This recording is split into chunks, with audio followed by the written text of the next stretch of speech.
አስተዋይ መሆን ይገባል። ክርስቲያን ደልዳላ ነው። ሳይመረምር አይጮህም፣ ሳይመረምር አያጨበጭብም፣ ሳይመረምር አይከተልም፣ በከንቱ ነገር አያወራም፣ እቅዱንም አይለፈልፍም። በየቦታው ወሬኛ መሆን አይገባንም። እስቲ ዝም በሉ። መድኃኔዓለም እኮ ዝም ብሎ እኮ ነው ሰይጣንን ያጠፋው። ዝም ብሎ አጠፋው። ዝም ሰንበትን ሽረሃል፣ ዝም ሕግ ሽረሃል፣ ዝም በደል ፈጽመሃል፣ ዝም እርኩስ ምራቅ ሲተፉበት ዝም፣ ሲገረፍ ዝም፣ ሲጎትቱት ዝም፣ ሲቸነክሩት ዝም፣ ሲወጉት ዝም።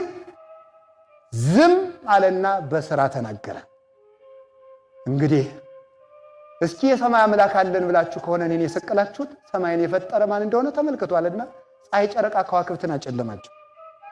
በቆማችሁበት ምድር ተመክታችሁ ከሆነ መሬትም ቢሆን የኔ መሆኗን እዩ አለና አለቱን ሰነጠቀው። በምትመኩበት መቅደስ ከሆነ የምትመኩት መቅደሱም ቢሆን የኔ ነው አለና መጋረጃውን ከሁለት ቀደደው።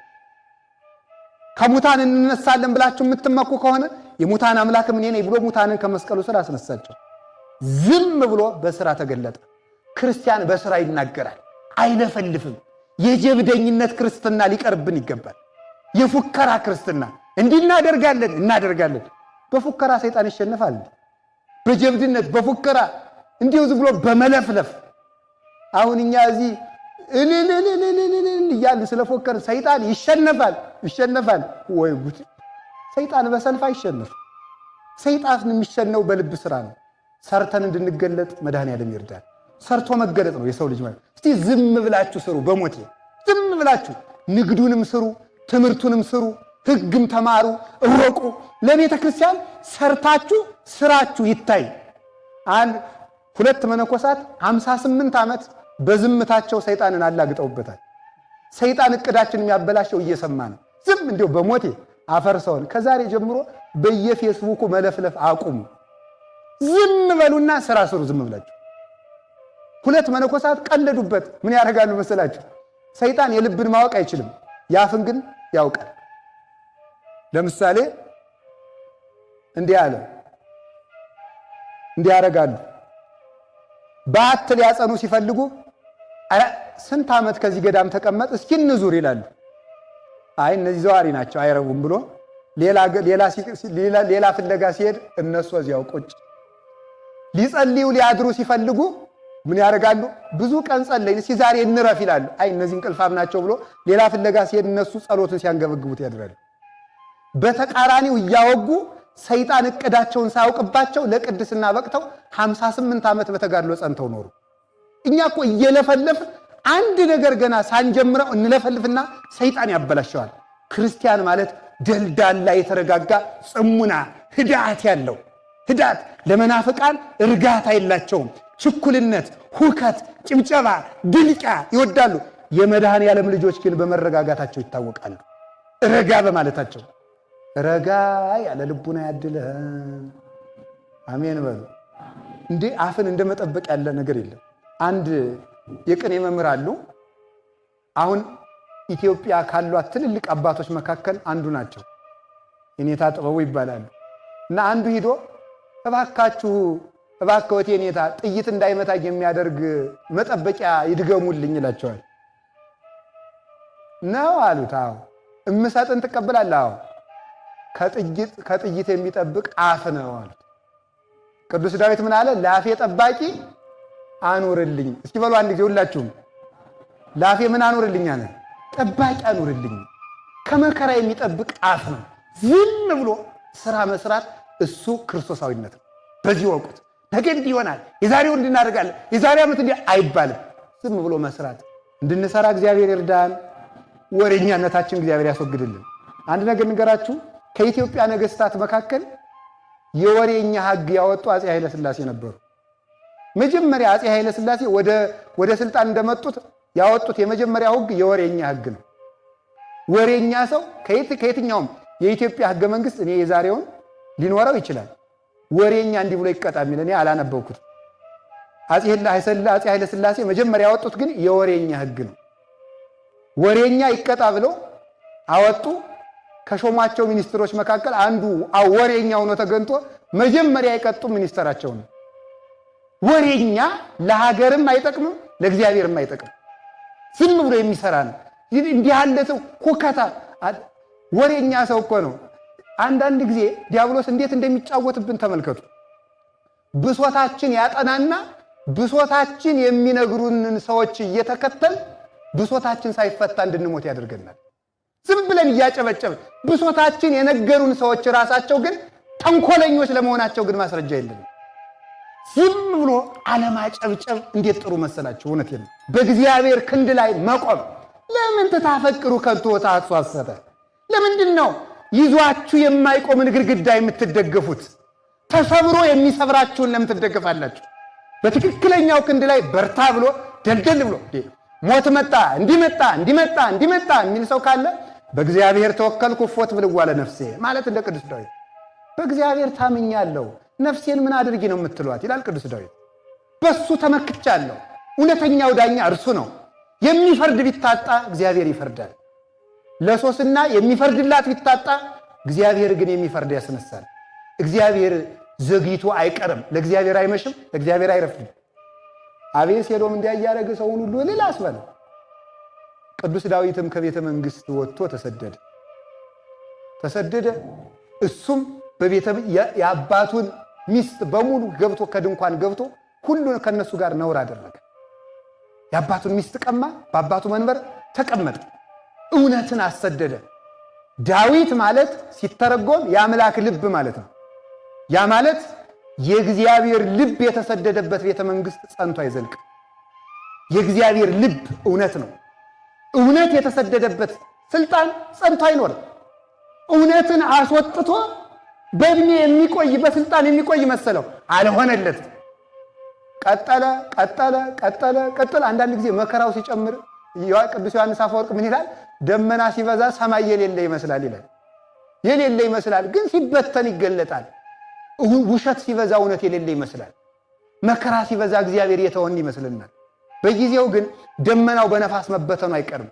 ቅድም እንደተማርነው ነፋስ ስልጣን እግዚአብሔር ነው። ያበጥረዋል። እያበጠረ ደመናው ይበተናል። ይሄ ዝናብ የሌለው ውሃ የሌለው ከንቱ ደመና ውሸታሙ ይራገፋል። ሆዳሙ ስግብግብ ይራገፍና ንጹሕ ሰማይ ይታያል። በኋላ ጨመረ። ቅዱስ ዳዊትም ተሰደደ። ወንዙን ተሻግሮ ሄደ። እግዚአብሔር ቸር አይደል? አቤሴሎምን የሚረዳ ክፉ መካር አኬጦፌል የሚባል ሰው ነበረ። አባትህን አሰድድ፣ እግዚአብሔርም እንዳይረዳው አድርግ፣ አስቀድመህ እስራኤል ዳዊትን እንዲንቁት ወደ አባትህ ሚስት ግባ አለው። ይህን ክፉ መከረው። እግዚአብሔር ምክርን በምክር መሻር ይችልበታል። አኬጦፌልን ምክሩን ለመሻል ኩሲ የሚባል በጎ መካር ከቤተ መንግሥት አስነሳ እግዚአብሔር። ኩሲ ለእግዚአብሔር የሚመክር ሰው ነው። ግን አኬጦፌል ሲያገኘው ኩሲ አለው፣ አቤት የዳዊት መካር ነበርክ፣ አሁንስ ለማን ትመክራለህ አለው። አይ እኔ መቼም እግዚአብሔር ለሾመውን መመክር እግዚአብሔር ለሾመው መክራለሁ አለው። እንግዲህ እኔንስ እግዚአብሔር ሾመኝ አይደል? በሌኔ አማካሪውን አለው። እሺ አለና ቁጭ አለ። እግዚአብሔር ለሾመው ግን አይገባውም እንጂ አይደረስ ነው። ክፉ ሰዎች እውነትን ማስተዋል አይችሉም። እግዚአብሔር ለሾመው ነው እኔ መቼም የማገለግል ማለት እኮ እግዚአብሔር የሾመው ዳዊት ነው ማለት ነው። እኔ መቼም የእግዚአብሔር ዳዊት አገልጋይ ነኝ የወቀው ማለት ነው። ምክንያቱም እሱ እግዚአብሔር እንዳልሾመው አቤሴሎም ራሱ ያውቀዋል። በኋላ ተመልከቱ፣ ምክርን በምክር ለውጦ ቅዱስ ዳዊት ተሰዶ ወንዙን ተሻግሮ እንዲሄድ ተደረገ።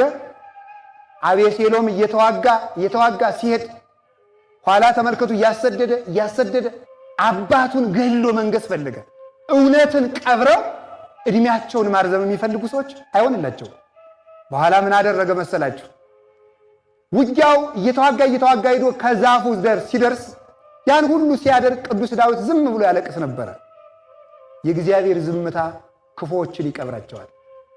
በኋላ ተመልከቱ ምን አደረገ መሰላችሁ? አቤሴሎም እየተዋጋ ሲሄድ ሰራዊቱ ሲሄድ ሲቀጥል እሱም ሲከተል በዛፉ መካከል በፈረስ ሆኖ ሲጓዝ የገዛ ጠጉሩ ከዛፍ ከደረቅ እንጨት ላይ ተንጠልጥሎ ሞተ። በገዛ ጠጉሩ ተንጠልጥሎ ሞተ። የራሱ ምኞት ቀበረው ማለት ይሄ ነው። ሰው በሚመኘው ምኞቱ ራሱ ይቀበርበታል፣ ራሱን ይቀብራል። አሁንም ነገም እስከ ዘላለሙ ድረስ ክፉ የሚመኙ ሰዎች እንደተቀበሩ ይኖራሉ። እኛ ክርስቲያኖች ለጠላቶቻችን እንኳን ክፉ ከተመኘን ያምኞታችን መልሶ ተመልከቱ ጦርን ወደ ላይ የሚወረውር ሰው መልሶ ወደ ራሱ እንደሚመጣ መርገምን ወደ ሰው የሚወረውር ሰው መርገም ወደ ራሱ ይመጣል። ክርስቲያን ለጠላቶቹ ሲጸልይላቸው ነው እንጂ ሲጸልይባቸው ለነሱ የጸለየው መከራ ለራሱ ይመጣል እና ለማንም ሰው በጎ መመኘት በጎ ሀብት ነው። አቤሴሎም ተቀበረ፣ ቅዱስ ዳዊትም ወደ ቤተ መንግስቱ ተመለሰ። እግዚአብሔር የእውነት ዘመን ያምጣልን፣ የእውነት ዘመን ያምጣልን። በእግዚአብሔር ልብ የምናስብበት ዘመን ይስጠን። ዘመኑ የተባረከ ነው። አንድ ነገር እዩልኝ፣ ስሙልኝ። ጌታ ከተወለደ ጀምሮ የተረገመ ዓመት የለም። ማንኛውም ቀን መስከረምም ሆነ ጥቅምት 2013ም ሆነ 2014 የተረገመ ዘመን ለክርስቲያኖች የላቸው። የተረገመ ምድርም ለክርስቲያን የለውም። ምድር በሙሉ በመድኃኔዓለም ደም ታጥባ ነፃ ወጣለች። የትኛውም መሬት ላይ ብንኖር በተቀደሰ መሬት ላይ እንደቆምን እወቁት። የትኛውም ቀን በክርስቶስ የተቀደሰ ቀን ነው። እኛው እንረገማለን እንጂ የተረገመለት የለም። ስለዚህ ሁላችንም ሄደናው ቀን የምንደርሰው እንዲሁ ምን አድርገን ነው ይላል። አንዳንድ ሰውማ ብልጣ ብልጡ ወይ ጉድ! በኢንተርኔት ሰው እየተመዘገበ አሁን ክፉ ዘመን የሚያልፉት በዚህ የተመዘገቡ ናቸው ብሎ ሰው ነው የነገረኝ። በቴሌግራም ሰው እየተመዘገበ ነው አሉ።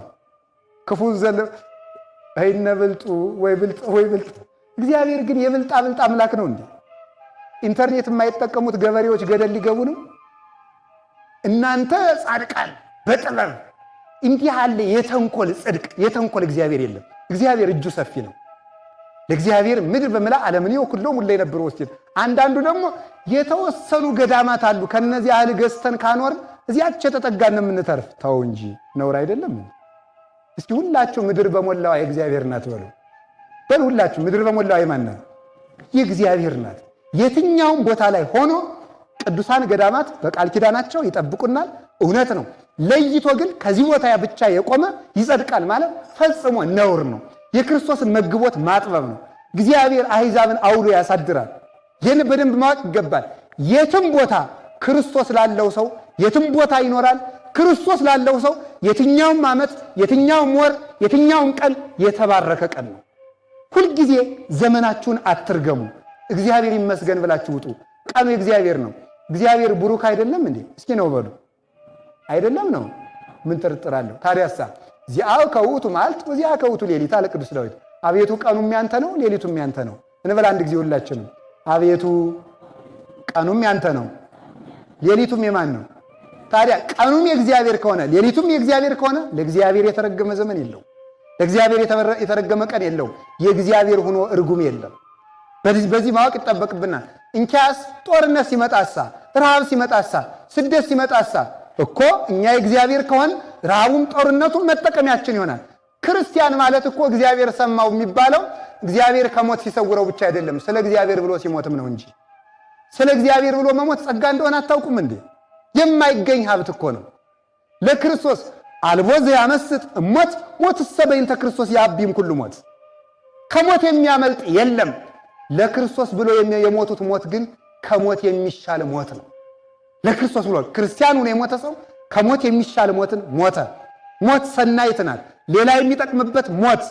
በተለይ ሳይበድሉ የሞቱ ሕፃናት ንጹሕ መስዋዕቱ ነው ከኛ ስሬት ይሰጥ ዘንድ መድኃኔዓለምን በቅንው ወልድከ በስቁል ወልድከ ብለው አብ ወልድ መንፈስ ቅዱስን ለምነው በፈሰሰው ደም ብለው ለምነው እነዚህ ንጹሕ ሕፃናት ሆነው የታረዱ ሕፃናት ሕዝብን የሚጠብቁ እነዚህ ናቸው በእውነቱ ማለት ነው። የክርስቲያን ደም ፈሶ አይቀርም። የቀሩትን ይጠብቃል፣ ጠላቶቹን ባሕሩ ነው ያሰጥማል።